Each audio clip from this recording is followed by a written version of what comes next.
All right, everyone, welcome back to the set theory seminar, still going virtual and strong. And today, in honor of World Logic Day, we have Wolfgang Wohofsky and from the University of Vienna, one of the world centers in logic. And he will talk today about the distributivity spectrum and fresh function. Wolfgang, go ahead. So thank you very much for the nice introduction. So yeah, and thanks for inviting me to give the talk here. So this will be the first talk of 2 talks. So next week on Friday, I will give the second part, and we'll see what fits in the time frame today and what I will going to tell you next time. But so the title, as Vika already mentioned, is Distributivity Spectrum and Fresh Functions, maybe plural, fresh functions. So let me say this is joint work with Vera Fischer and with Marlene Kölbing. So let me first recall, if you have, say, a forcing notion P, what the distributivity of this forcing notion means. So we denote it by H of P. So the distributivity is just the least cardinal lambda, such that the forcing P introduces a new function from lambda to the ordinals. So in other words, if you are less than the distributivity, then on such ordinals you have no new functions. So, and yeah, for example, if you, yeah, okay, so let me now state the definition of fresh functions. So this is not that commonly used term, I guess. Maybe more commonly used is the term of fresh subset. So we will discuss difference between fresh function and fresh subset later on. But let me say that a function f, say from lambda to the ordinals, is fresh if 2 things hold. First of all, this function is new. So the first thing is f is not in the ground model. So you have a forcing P, and this function f is added by the forcing, and now you ask whether this function is fresh. So the first property is that it's new. F is not in the ground model. And the second is it's not just new, but it's in some sense generally new, that all the initial segments are in the ground model. So whenever you take f restricted and alpha, then this is in the ground model V. Yeah, for each alpha less than lambda. So let me give a few examples. So if you have any forcing which adds a real, for example, single Cohen forcing, then this new real is, of course, a subset of omega, a new subset of omega, or put differently, a new function from omega to 2. So in particular, we have a new fresh function on omega. So sorry, a fresh function on omega. So new functions on omega are always fresh because initial segments are finite, and so they are in the ground model N. So what does Cohen forcing in connection with omega 1? So let's see if we, for example, have the Cohen wheel on omega and just repeat it, or have just zeros after the first omega many entries, and do this for length omega 1. Then, of course, we have a new function on omega 1, but it's not fresh because there is an initial segment already for alpha equals omega, which is new, right? So it's not fresh. So, but if we, for example, look at Cohen forcing, look at omega 1 Cohen forcing. So what is omega 1 Cohen forcing? The countable partial functions from omega 1 to 2, say. So this forcing introduces the omega 1 Cohen wheel. So this is now a new function from omega 1 to 2. But since the forcing is sigma closed, there are no new functions on any countable ordinal, and so this omega-1 cohen wheel is indeed fresh. So omega-1 cohen forcing introduces a fresh function on omega-1. So another example for a forcing introducing a fresh function on omega-1 is actually a usual Suslin tree of height omega-1. So let me make a drawing here maybe. So if this is a Suslin tree T, height omega-1, and you force with it, so what does the forcing do? It adds a generic branch. So this branch is new, but it's not just new, it's also fresh, because each initial segment of this branch is actually a node in the given ground model Suslin tree, and so therefore it's in the ground model. So the generic branch is a fresh function on omega-1. Okay, so next I would like to discuss, so far we just said, okay, look at fresh function from a lambda to ord. What is this lambda? Is this any ordinal? So it turns out that it is enough to restrict our attention to lambdas which are regular cardinals.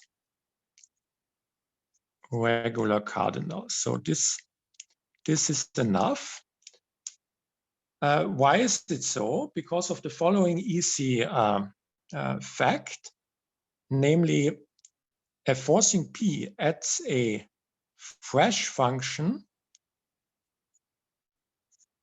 on an ordinal delta if and only if it adds a fresh function on its cofinality, which is so cofinality of delta, call it lambda, which is always a regular cardinal. And so once we know this fact, we can say whenever we want, so as a fingerprint of the forcing, so to speak, when fresh functions are concerned, it's enough to look at which regular cardinals have a fresh function on them because of this fact. So why is this fact true? Let me briefly explain it. So the direction from right to left is very easy because if you have an ordinal delta and you have a fresh function on its cofinality, just take any cofinal sequence of order type lambda, of order type the cofinality, and put here as the function on delta we are constructing the values f of 0, f of 1, f of 2 here. So just spread out the function all the way up to delta. And then it's trivial to check actually that this function is new and all initial segments, all proper initial segments are old, and therefore the function is a fresh function on delta. So the other way around is also very easy, but needs a little bit more because it needs a coding. So if we have so for the direction from left to right, if there is a function from, say a function, say G from delta to the ordinals given, then take again your favorite cofinal sequence of order type cofinality of delta, so of order type lambda. Say this is alpha 0, alpha 1, alpha 2 converging up to delta. Then we can define the following function f on lambda.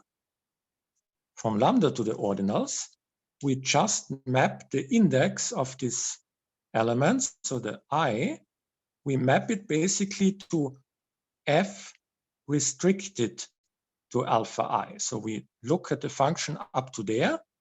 So, okay, this is now a G restricted to alpha. Sorry? I think you mean G restricted to alpha I. Oh, right. Thank you very much. So I is mapped to G. This was the original function on delta. G restricted to alpha I. So now you can say, okay, G restricted to alpha I is actually not an ordinal, but you can just take any ground model machinery to translate sequences of ordinals into ordinals, right? This is possible in some way. And so you can derive from this a function from lambda to the ordinals which is then also again easy to check that it's fresh. It's both new and the initial segments are in the ground model. So therefore, from now on, whenever we talk about fresh functions, we implicitly assume that we are talking about regular cardinals. Okay, so, and therefore we can define a distributivity spectrum, which we call the fresh function spectrum, by saying that this, so let's say P is a forcing, and we define fresh of P. So this is just, this is the fresh function spectrum of the forcing P. This is just the set of regular cardinals lambda such that P adds a fresh function on lambda. Okay. So, and now let's analyze this notion. So first of all, a basic observation, basic fact about this spectrum. So whenever we have a regular cardinal lambda, which is strictly above the size of the forcing P, then we know for sure that lambda does not belong to this fresh function spectrum. So there is no fresh function from lambda to the ordinals. So this is very easy, but to further get acquainted with this notion, let me briefly sketch the proof. So here's the fact. So assume that towards contradiction that this is not true. So fix such a lambda and a fresh function on it. So fix a name for this fresh function. So we have an f dot from lambda to the ordinals. So now, because if you remember the definition for fresh, it means initial segments are in the ground model, so they can be decided by conditions in the forcing, right? So for each alpha less than lambda, we can fix a condition P alpha in the forcing P such that P alpha decides F dot restricted alpha, right? F dot restricted alpha, let's say it decides it to some function G alpha, which is in the ground model. Okay. So, but now you see the problem. So what did we assume? Lambda is strictly bigger than the cardinality of P. So we have a, we can apply a Bitch-Node principle here. So this means for, and lambda is, as usual, now assumed to be regular. So this means we can find cofinally many alpha in lambda, cofinally many alpha less than lambda, such that the P alpha equals a fixed P star. So we have this fixed P star condition in the forcing such that cofinally many alpha F dot restricted alpha are decided now by the same P star, right? P star decides F dot restricted alpha for cofinally many and therefore for all, right? And therefore it decides the whole thing, you can say, to the union, because they are now coherent, of these ground model objects alpha less than lambda. And so, P star decides, so let's delete this, it decides the full function F dot, therefore to the union of all these G alpha, and therefore F dot was in the ground model, which is a contradiction because it was assumed to be, forced to be new because it was fresh. Okay. So this, this is a very easy fact about the fresh function spectrum, but let's give an example. So the example is if we have single co-enforcing, or I mentioned, we said, okay, it adds a new wheel. So definitely in the fresh function spectrum of single coherent forcing, there is omega in there. But what about higher cardinals? Single coherent forcing has cardinality Aleph 0, and therefore, by this basic fact, there is nothing else in there. Only on omega there can be a fresh function. So this was easy. What about the forcing, say, for C mu? This should denote the forcing for adding mu many coherent wheels. So mu many coherent wheels on omega, usual coherent wheels. So what about fresh of this forcing? So definitely, because there are new wheels, omega is in there, but are there further values in there? So now the basic fact about the size doesn't help anymore, because if mu is uncountable, the forcing is uncountable. So we don't know. But what can we do? We can use the following theorem, which is actually a generalization of a no branches lemma of Mitchell, actually, used in the context of proofs involving Ehrenstein trees and so on.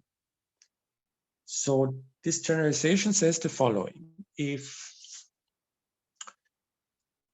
P is a forcing such that not just P, but also its square, P cross P, is he CC for some he, and lambda is strictly above he, and lambda is greater or equal he, then we know that lambda is again not in the fresh function spectrum of the forcing P. So this now, of course, helps for C mu, because we know coherent forcing for adding mu many coherent wheels is CCC. That's a countable chain condition. So this means he is omega 1, right? That's the omega 1 CC. Therefore, every lambda from omega 1 on, omega 1, omega 2, and so on, is not in fresh by this theorem. And so therefore, we already computed the fresh function spectrum of this forcing C mu. So now you could ask, do we really need this assumption of P cross P being he CC? Isn't it enough to just say P is he CC and lambda greater or equal he, and getting the same conclusion? Is this true? No. At least consistently. I mean, of course, if Martin's axiom holds, then every, at least for he equals omega 1, so then every CCC forcing is actually Knaster and therefore is square CCC. And so then indeed the same thing holds, just because there's no difference between P being CCC and P cross P being CCC. But consistently, this potential stronger theorem fails. And the example, so counterexample, is the Sussin tree. Because look, the Sussin tree T is CCC, so this is omega 1 CC. So if again this would hold, this would mean already omega 1 itself would be not in fresh. But as we observed at the beginning, a Sussin tree, when forcing with it, adds a fresh function on omega 1. So omega 1 is indeed in fresh of the Sussin tree, and so this fails for the weaker assumption. So indeed, it's easy to check that fresh of this Sussin tree is just singleton omega 1. So that there is nothing above omega 1 in fresh of Sussin tree is actually just by the size, because the size of the Sussin tree is omega 1. But yeah, let me now mention another variant. So indeed, if we just, so another variant of this theorem, if we indeed just have this weaker assumption that P is GCC, then we can get a conclusion, but also a weaker one, namely only if lambda is strictly above He, then we can conclude that lambda is not in fresh of P. So I would like to briefly sketch the proof of this. This actually follows from a very old theorem by Kurepa, which says the following. I mean, there are versions of this, but let's state it like this. So if we have some lambda and we have a tree T of height lambda, okay, and we have a He with a cardinal He which is strictly below, so like here. Then the following holds: if the tree has the property that all its levels have size strictly below He, then there exists some height in the tree, say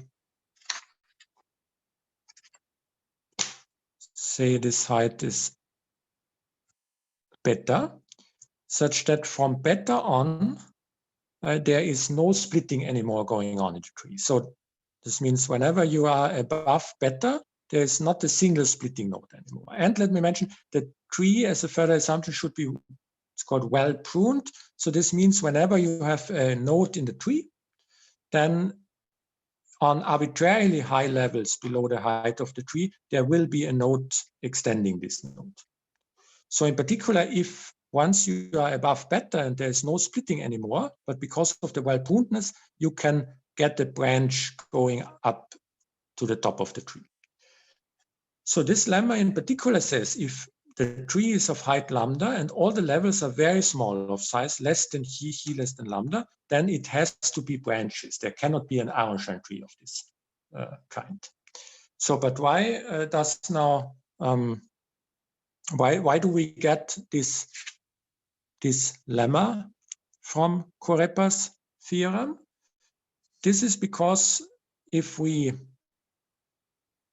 look at the name f dot for a potential fresh function from lambda to the ordinals, then we can look at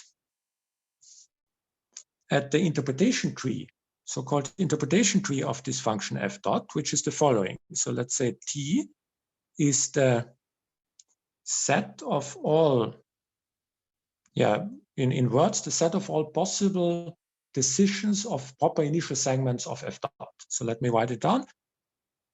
T is the set of all G in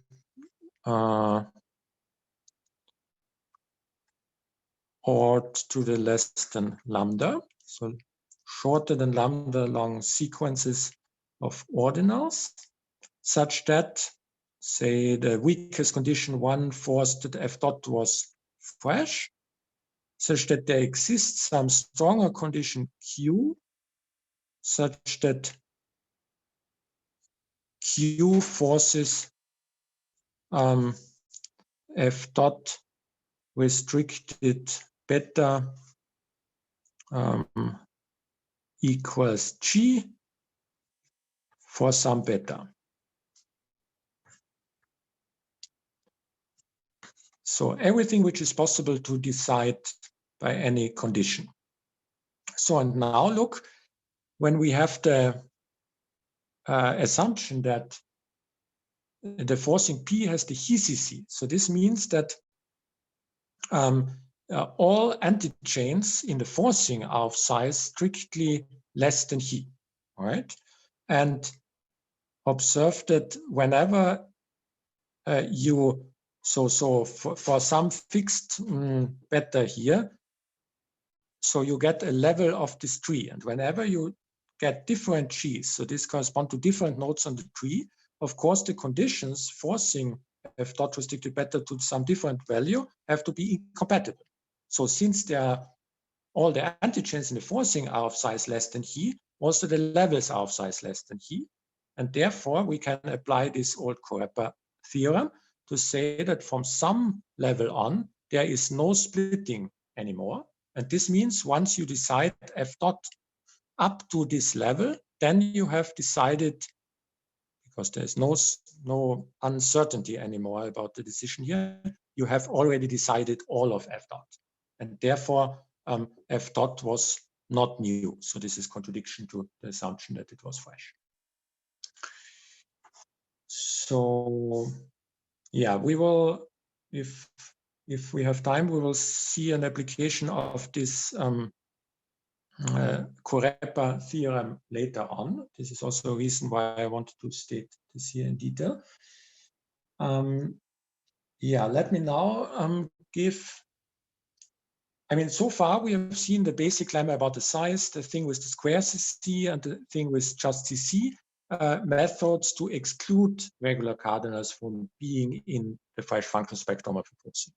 So now let's look at a situation how we can get things into the fresh function spectrum. So of course, if the generic object, like with omega-1 Cohen wheel or the generic branch when forcing with the Susin tree, is the respective fresh function, then it's clear that we have such a fresh function. A bit less clear is the following situation. So let's call it the collapsing lemma.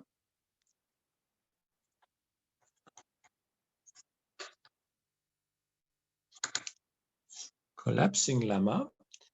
So it says the following: whenever lambda, as usual, regular cardinal is collapsed to the distributivity of the forcing. So whenever a forcing P collapses a regular cardinal lambda to the distributivity H of P, then, so recall the distributivity is, you could say, is just the minimum of the fresh function spectrum. So the minimal element of fresh of P, right? Whenever this is the case, then lambda is in the fresh function spectrum. So as an example, you could say, look at the collapsing forcing, collapsing omega-2 to omega-1. So countable partial functions from omega-1 to omega-2, right? This introduces a new surjection from omega-1 to omega-2. It's sigma closed, so in particular, no new functions on omega. So therefore, the distributivity, so H of this forcing, is omega-1. And so omega-2 is a regular cardinal lambda. This is collapsed to its distributivity. And therefore, we know that omega-2, the thing which is collapsed, is indeed in the fresh function spectrum. I mean, this is kind of a in the fresh function spectrum of this collapsing forcing. This is kind of a strange way to get into the fresh function spectrum, because it's, I mean, it's not, because one strange thing about it maybe is that, let's say, omega-2 is not a regular cardinal in the extension anymore. But of course, the way we define the fresh function spectrum is just asking for which regular cardinals of the ground model have a fresh function on it in the extension. So what is the proof of this collapsing lemma? It's quite easy, actually. So since lambda is regular and we get a new surjection from the distributivity to lambda, we can get a strictly increasing function from the distributivity to lambda of order type the distributivity. And so therefore we can view it in lambda as a new subset of lambda. And since initial segments are shorter parts of this function which are below the distributivity, they are old, and so it's easy to check that this yields actually a fresh subset, so a fresh function from lambda to 2. And this proves that lambda is in the fresh function spectrum. So yes. Yeah, are there any questions so far?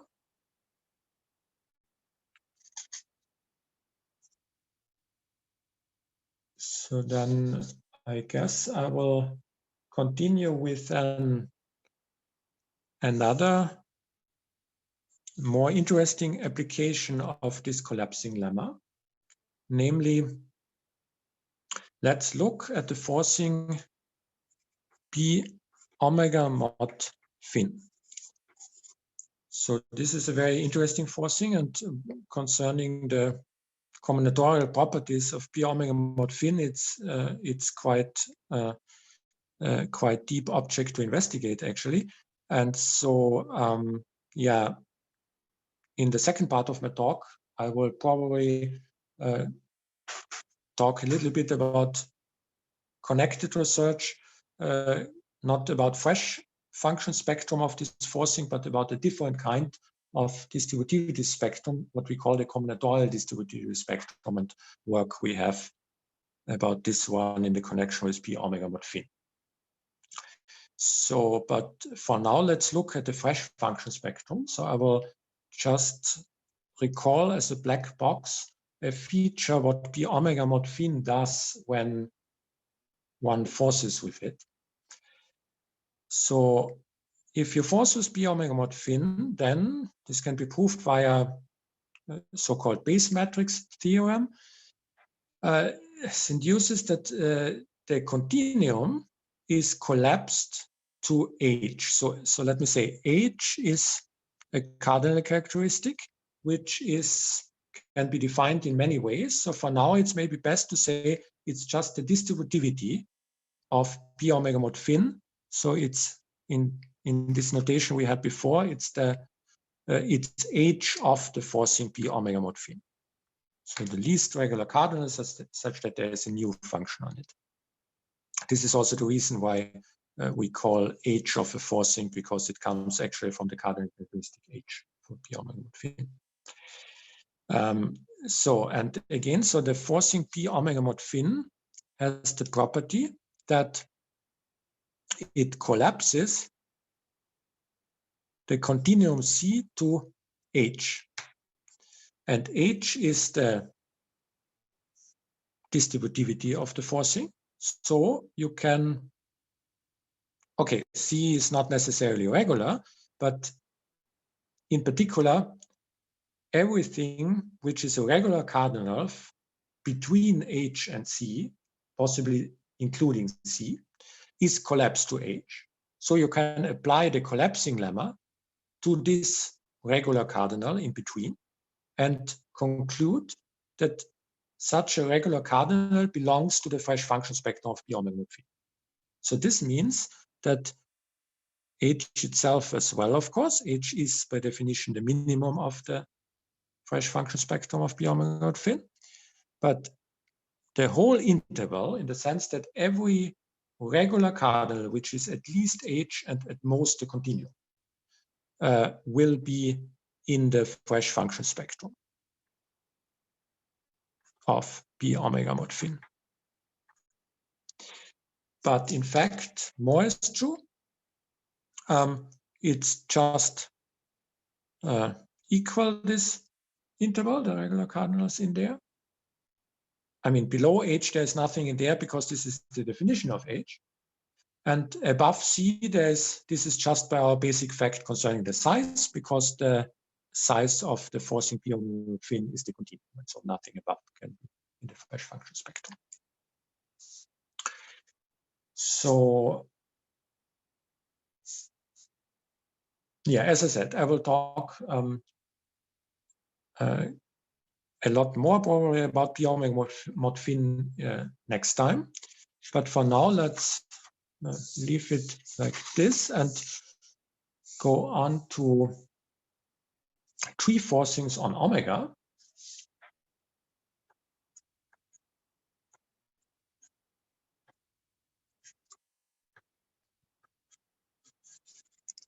So most importantly, I would like to mention or discuss three of them, namely Sachs forcing, Silver forcing, and Matthias forcing. So let me start making a table. So let's say here is the forcing. So we want to look at Sachs forcing. We want to look at Silver forcing. And we want to look at Matthias forcing. And I would also like to mention properties of these three forcings concerning their so-called minimality. So it's well known that Sachs forcing is minimal in the sense that, so what does this mean? This means it cannot be forcing equivalently represented as a two-step iteration of two non-trivial forces. So Sachs forcing is minimal. So what about Silver forcing? Silver forcing is not minimal, actually. It can be decomposed, but it is what's called minimal for reals. Minimal for reals. So it's a bit small, but it should read minimal for reals. What does it mean? It means that whenever you look at the Silver extension and you look at the real there, so there are only two possibilities. Either this real is in the ground model, fine, this is possible. Or if it's new, if it's not in the ground model, then it already induces the whole extension. So then the generic filter of Silver forcing can be derived from this new real. So this is what minimal for reals means, and this is the case for Silver forcing. So Matthias forcing is not minimal at all. It's not even minimal for reals. So it's nothing concerning minimality, right? So, and let me now look at the Fresh function spectra of these forcings. So let's look first at Matthias forcing. So Matthias forcing is not minimal at all, but let's look at the canonical decomposition of Matthias forcing. So Matthias forcing is forcing equivalent to first forcing with p omega mod phi, and then forcing with, again, Matthias forcing, but the variant where you have, instead of infinite sets at the right side of the conditions, you have sets within an alpha filter, and this is actually the generic alpha filter added by p omega mod phi, by the first part. So what can we derive from that? So we have here, it is still here. So we know the Fresh function spectrum of p omega mod phi of this first part, and this is the interval of regular occurrence between H and C. So this will then also be in the Fresh function spectrum of Matthias forcing.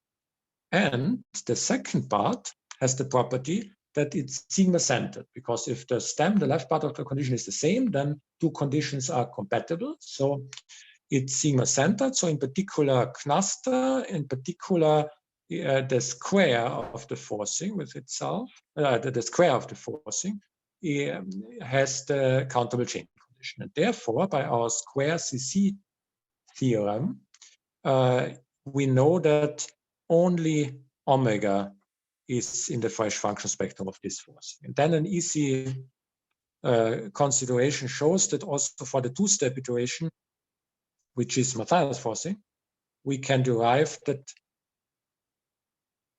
these and only these values are in the fresh function spectrum.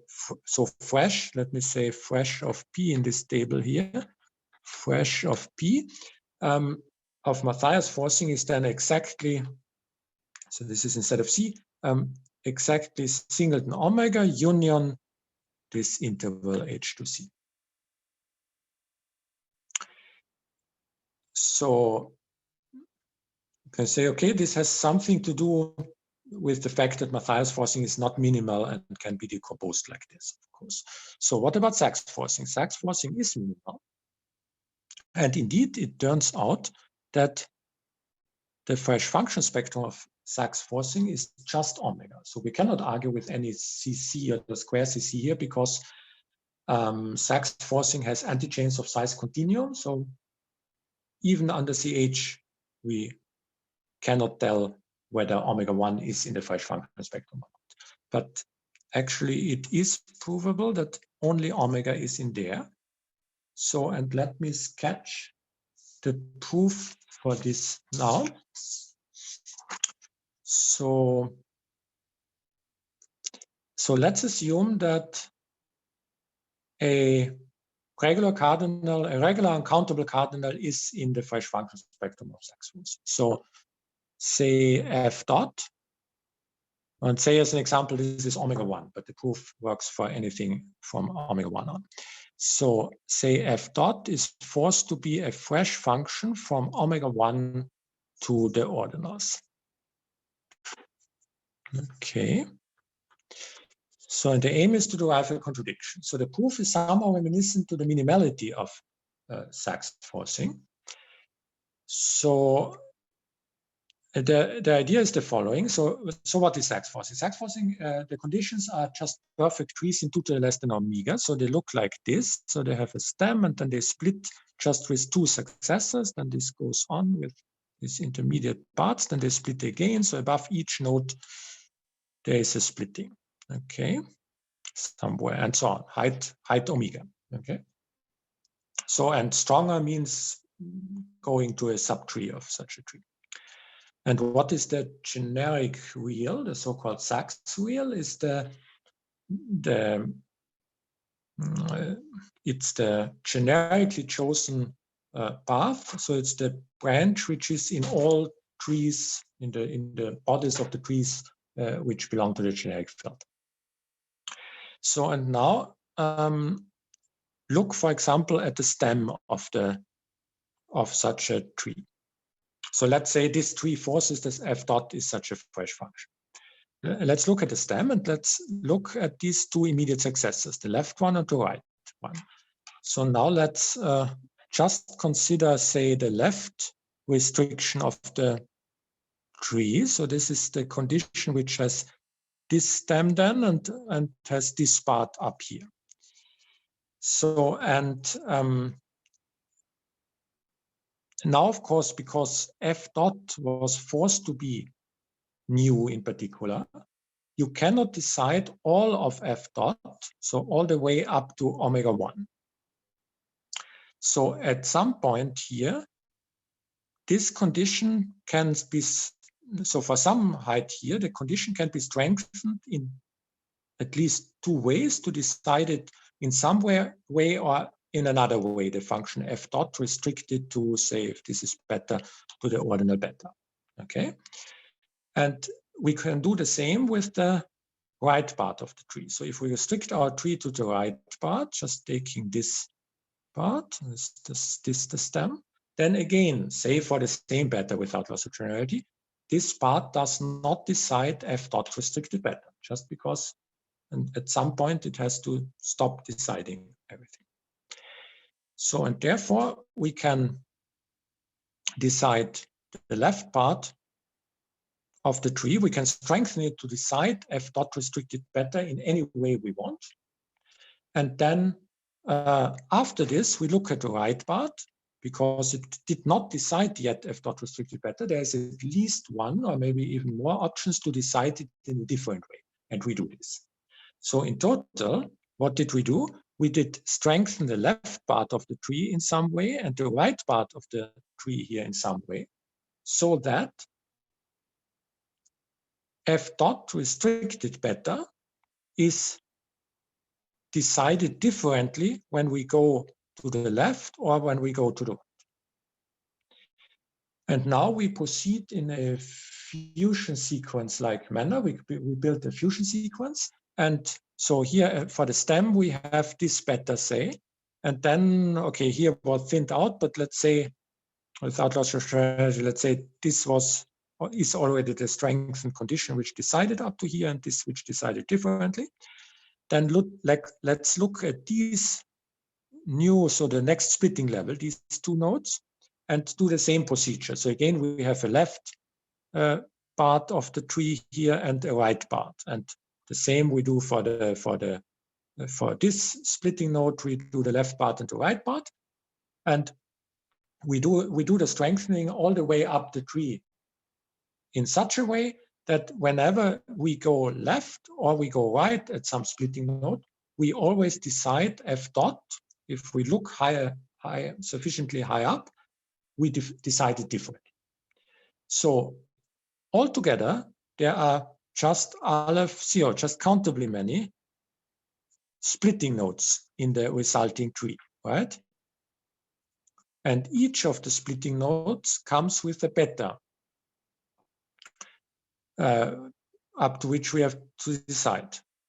So there is some beta star here, still less than omega 1, such that if we know f dot up to this beta star, then we know the way the generic went, so to speak.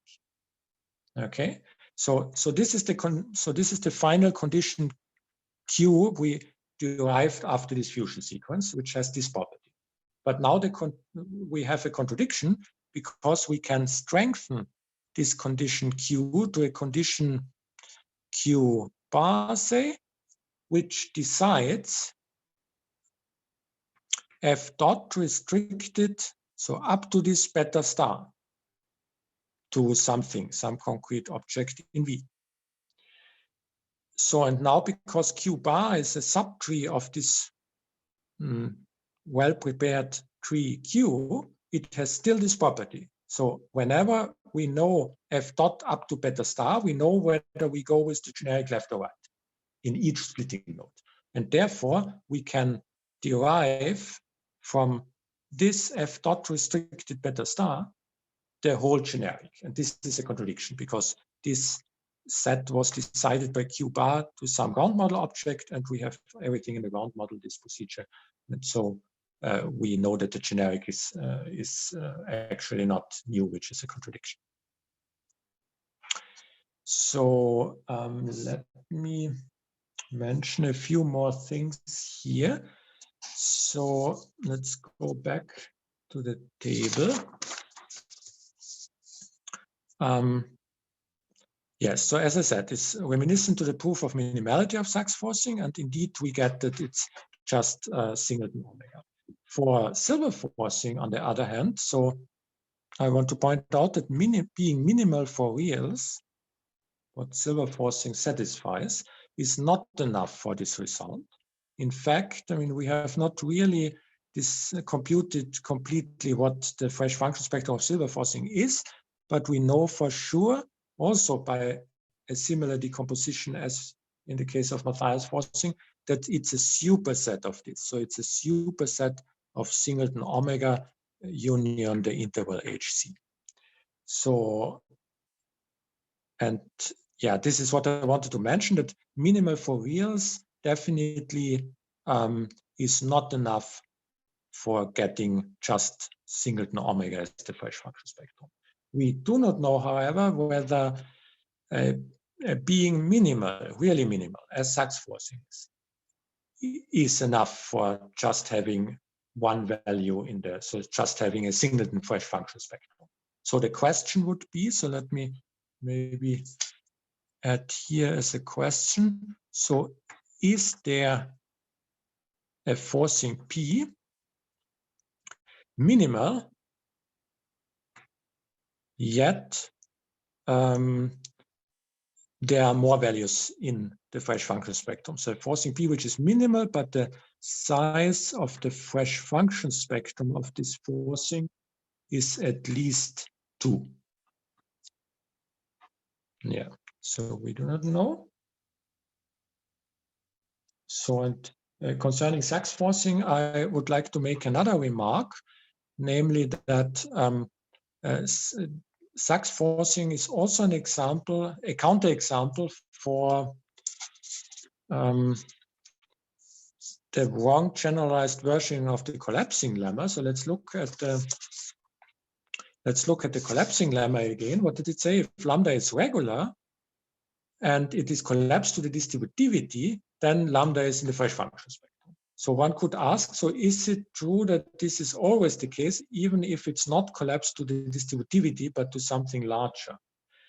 But Sachs forcing is at least consistently example for no, because it is known that it is consistent that Sachs forcing, so consistently Sachs forcing collapses the continuum C to something, to delta, and this delta can be strictly, I mean, of course, because Sachs forcing is proper, this delta cannot be omega, but it can be strictly in between C and omega. And therefore, if the collapsing lemma would hold without the assumption that delta is the distributivity, then C in particular, if C is regular, would have to be in the fresh function spectrum, which is not the case. Yeah. And this is kind of enabled, this property, by the fact that, yeah, there are new functions. There's already a real added, so the distributivity is the wrong one. So there can be like collapses happening somewhere above the distributivity, which is kind of hidden from the fresh function spectrum. So the fresh function spectrum doesn't see that these collapses are going on, because, yeah. Okay, so now in the remaining time, I would like to discuss a little bit forcings where we have a difference between fresh functions and fresh subsets. So let me say here, fresh functions versus fresh subsets. So what is a fresh subset? I've already mentioned it several times. So if lambda is a regular cardinal, say, then a fresh subset is just a new subset whose proper initial segments are in the ground model. And one can, of course, also say instead, by taking the characteristic function, that a fresh subset is nothing else than a fresh function from lambda to 2 instead of the ordinals. If you have the ordinals here, then it's an arbitrary fresh function. Okay. So, and as you know, there are forcings which exemplify that there is a difference between the existence of fresh functions and fresh subsets, in particular on the cardinal omega. Namely, for example, if kappa is a measurable cardinal, then you can take a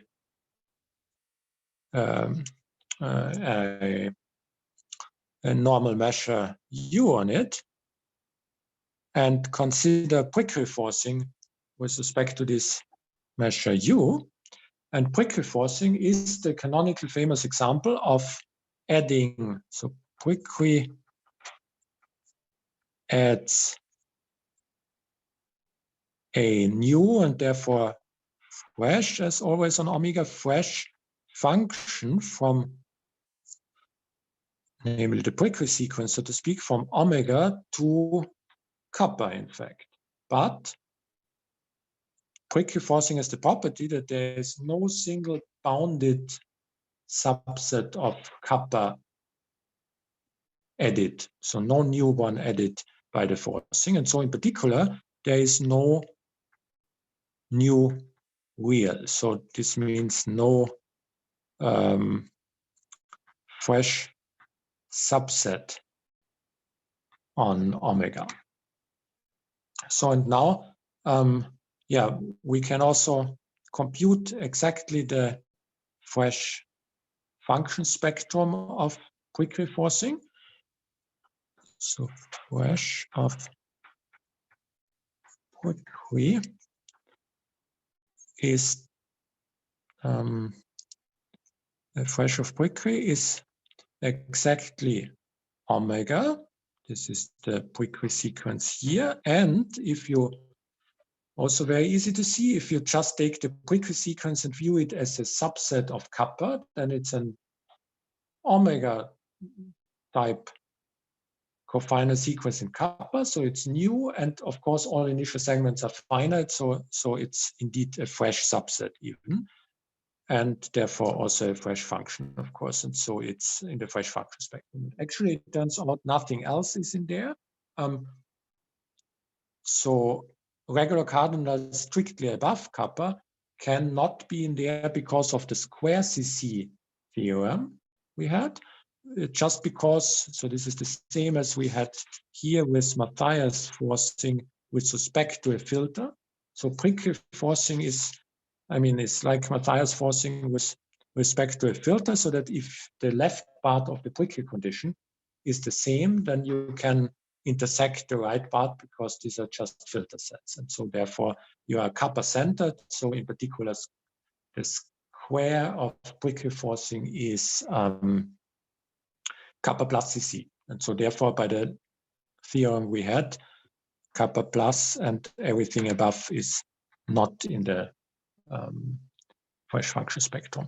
And it's also not too hard to argue, but I will not do this now, I guess, that for all other regular cardinals in between omega and kappa, you can also derive a contradiction when assuming that there is a fresh function on it. So this is really the exact fresh function spectrum. So, and in the remaining minutes, I maybe can tell you something about number forcing. So what is number forcing? Number forcing does a similar purpose, has a similar purpose as prickly forcing, but it doesn't need a measurable cardinal, but kind of tries to cofinalize something without collapsing too many cardinals. So in fact, this something is omega 2. So number forcing introduces a new cofinal sequence from omega to omega 2. And it turns out that that the fresh function spectrum of number forcing is exactly to have the property that, like prickly forcing, that there are no new reals, we have to assume CH. If CH fails, then there are new reals. This is easy to prove. So let's assume CH for now.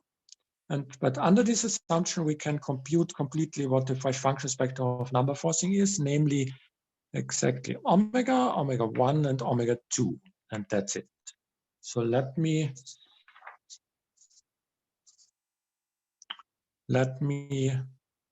argue this.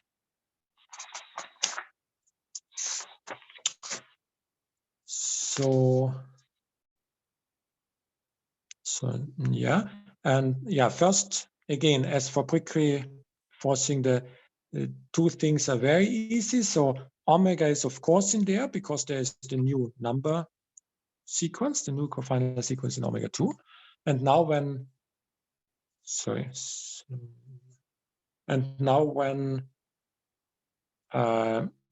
looking when viewing this cofinal omega sequence as a subset of omega 2, you can of course argue that this is a fresh subset of omega 2. Again, just because of the initial segments of the subset are just have finitely many points in there, so these are old. So omega and omega 2 in there is clear. So why is omega 1 in there?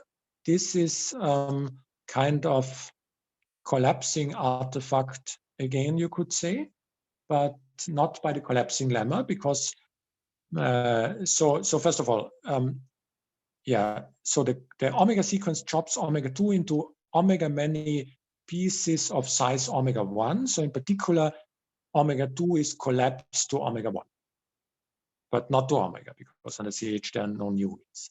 So we have a new surjection from omega 1 to omega 2. So, and this new surjection induces a new subset of omega 1 actually. So this is also standard reasoning, right? So if you have a new surjection, then you can code, I mean, you can use this surjection to get a new well order on omega 1, namely the one of order type omega 2, one of order type omega 2. And so you get a new coding this as a new subset of omega 1. Yeah. So, but why is this subset fresh? Yeah, just because under CH there are no new wheels, so also no new countable initial segments of this subset of omega 1. I mean, note that this is not because there's no new functional omega. This is the case, but because we are talking now about new subset of omega 1, it's because of there is no new wheel added by number.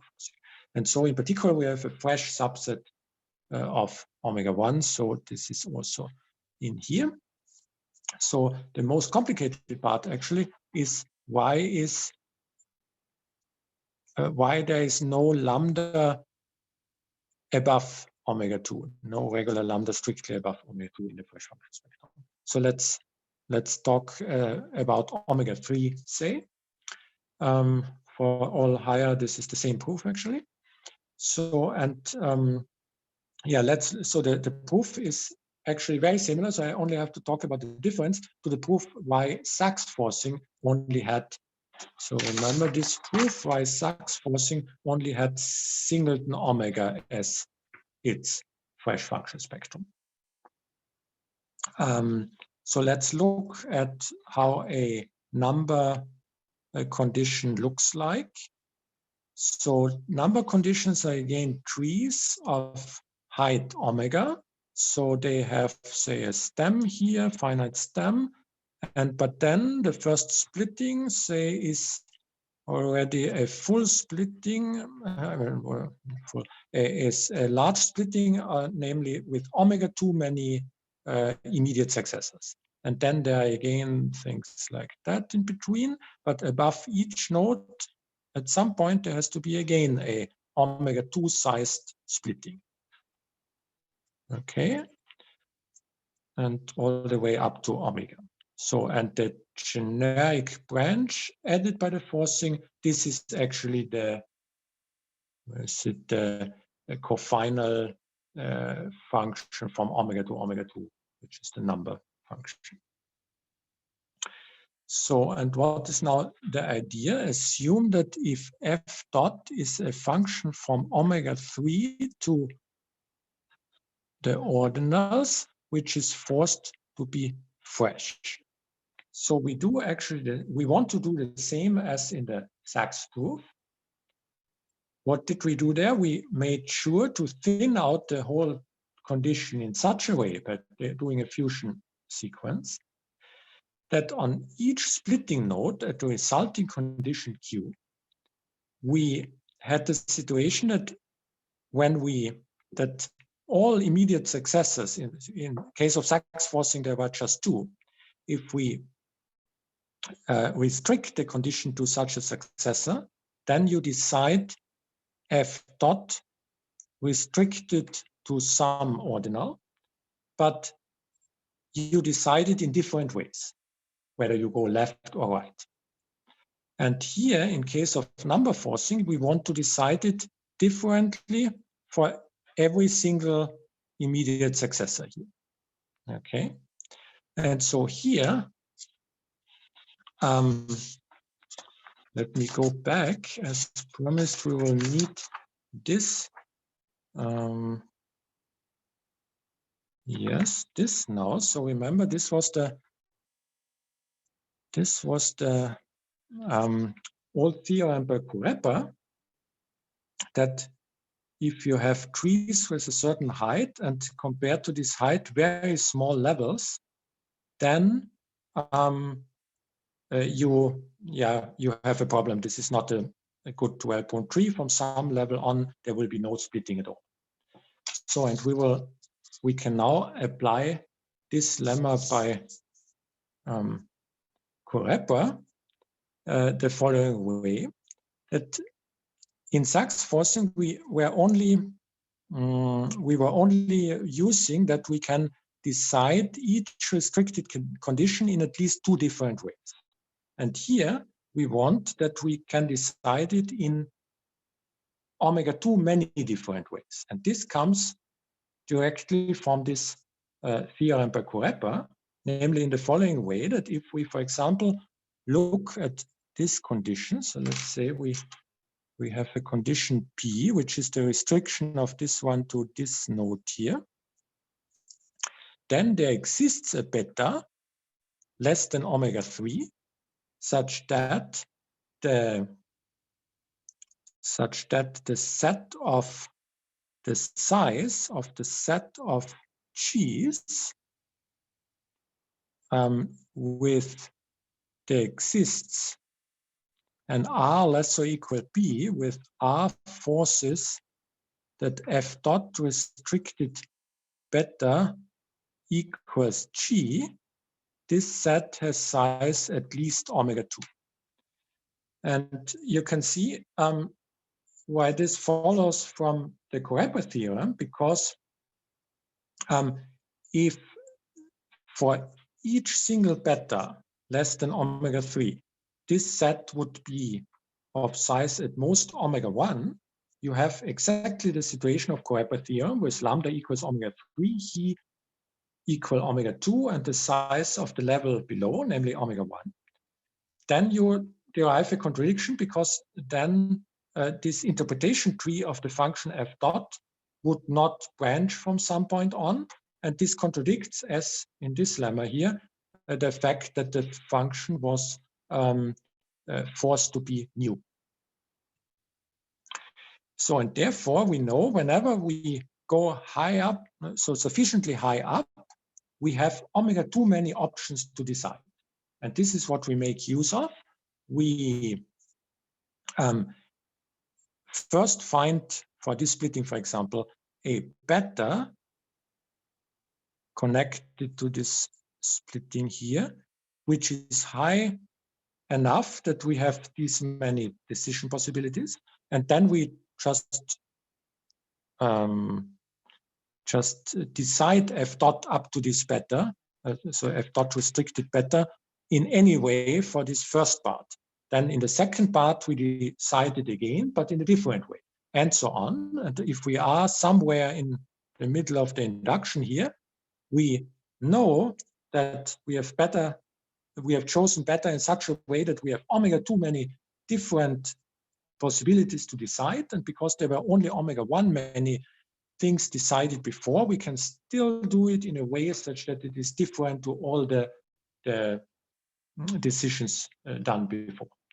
And therefore, in the end, for this splitting, we get a situation where whenever we know f dot up to beta, then we know exactly which way of these omega-2 many successors the generic path took. And so again, as with Sachs forcing, we do this in a omega length fusion way all the way up the tree to make it, to find such betas for each node. Again, they are just here omega 2 many nodes in the resulting tree, and so we can take the supremum of all the corresponding beta and have this master ordinal beta, which is still less than omega 3. And now we strengthen the condition once more, so one last time, to decide f dot restricted to this master beta, and then we get the contradiction because this one is old, so it's a ground model, and we have all this injectivity in going and where we go, and therefore you can recompute from the ground model decided object the number generic branch, and this is a contradiction. The number generic branch is in fact new. Yeah, so I guess this is well. Maybe let me just mention very briefly that with the same construction, we can also we can also compute the Fresh function spectrum of Miller forcing actually, because yeah, we can do the same as here in number forcing, but this will be just omega many successors in each splitting node. So also Miller forcing has the property then that Fresh function spectrum is just singleton omega. What we do not know yet is what's the situation with Lever forcing. Here is the situation more complicated because I mean, we have pure decision, and Lever forcing is minimal, but it's not quite clear how to turn this into a proof that the Fresh function spectrum is just singleton omega, because we cannot do this. At least the same proof doesn't work, that we cannot do the omega many different decisions with pure decision. This this would introduce new branches in between, which is not allowed for Lever forcing. So I guess let me stop with this remark and continue last time. And maybe you have questions. Maybe you have, we can see next time which topic you want to hear more on, and yeah, we can discuss. So, Thanks for the great talk, Wolfgang. That was really, really nice. Questions?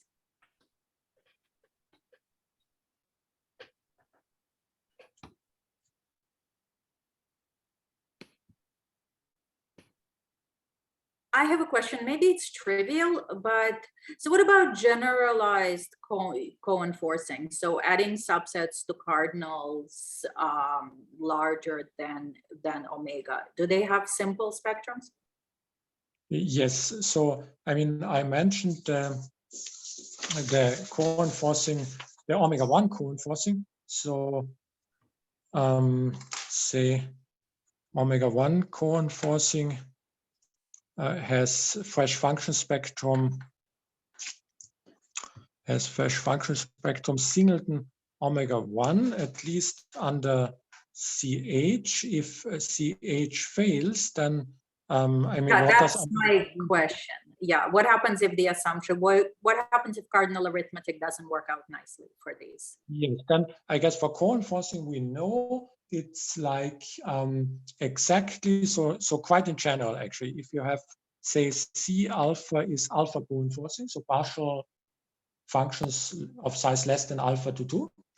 So the Fresh of this, quite in general, is the interval from alpha, of course. This is the, I mean, it has closure, so nothing below alpha is in there. This is clear. Alpha is in there. This is the conole. It's also clear. And it goes up to 2 to the less than alpha, I guess, in general. So for omega and for all strong inaccessibles, it's just singleton alpha, right? And for for successor cardinals, it really depends on the GCH at the predecessor. But this is also true, I guess, for weakly inaccessibles. You also need a little bit different argument to finish the proof, but it's not too hard. So as far as I remember. So I guess we have worked out the lemma that even for weakly inaccessible, so whatever alpha is, alpha any regular cardinal, I guess, then this is in general instead of C, the fresh function space.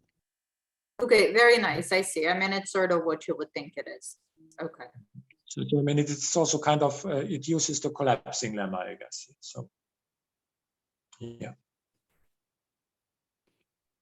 How about for generalized versions of Sachs forcing, if you do Sachs forcing at an inaccessible?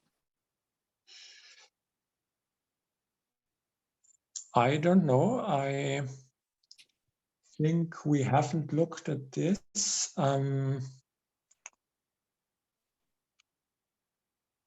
So, I mean, the question is whether a proof like this would work to show that just, I mean, the usual Sachs forcings would be some club versions or something where we have closure, right? That we have Right. less than kappa closure. Right. So then definitely below kappa, there shouldn't be anything in there. Kappa itself would be in there clearly. So the question is whether something like this to show that from kappa plus on, it's not in there would work. I haven't thought about it at all yet, so might be, but see. So I mean, you would assume an F dot from kappa plus or something larger to the ordinals, right? And you would want to construct a fusion sequence to make these decisions work to be able to recompute the generic from the decided ground model function, right? Mhm. So, I mean, it's also it's always dangerous what happens at limits. One has to make sure that, I mean, for example, for labor forcings, there are proofs that labor forcing on omega is very nice. It has pure decision, and on generalizations of labor forcings to kappa, very different. So they do not have pure decision, and therefore, I mean, it's not clear how to prove that they have the labor property, and indeed they do not have the labor property. One can prove that that they usually always add Cohen wheels, kappa Cohen wheels. So labor forcing is very different for so when going to the generalizations. Good. But I mean, we can definitely look at it. So we just haven't thought about it. Might be that the same proof goes through. Yeah. Okay. Okay, thank you. Anyone else?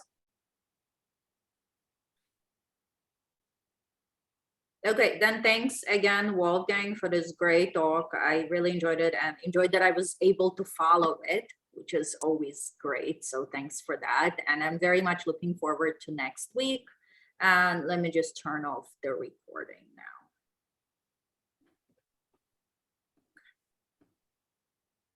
All right.